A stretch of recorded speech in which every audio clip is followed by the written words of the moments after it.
You are looking at Julian's pronunciation guide, where we look at how to pronounce better some of the most mispronounced words in the world, like this other curious word. But how do you say what you're looking for today?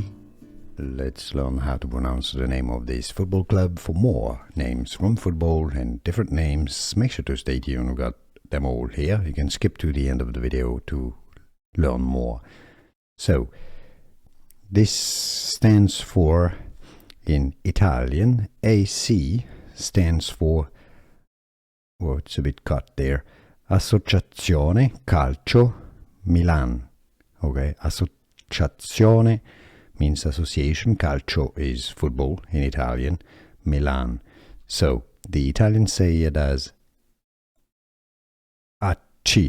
AC, which is Italian for AC, Milan, AC Milan. That would be the Italian pronunciation, but in English it's just pronounced as AC Milan.